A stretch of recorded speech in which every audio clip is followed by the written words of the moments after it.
Assalamu Walaikum. Hello friends, how are you? Welcome back to my another video. In this video, I am going to show you how to add double horizontal line in Microsoft Excel. Let's get started. At first, you have to open your Excel workbook. Now you want to add double horizontal line, go to the insert menu.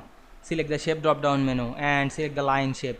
Now I am select the line shape. Then draw the line horizontally, press and hold the shift on our keyboard and draw the line straightly. Select the line shape and go to the shape format menu. Select the format shape option. Then go to the fill and line option. Then select the line. You can change the color. You can change red color. Now I am increase the white. Select the compound type drop down menu and make it double.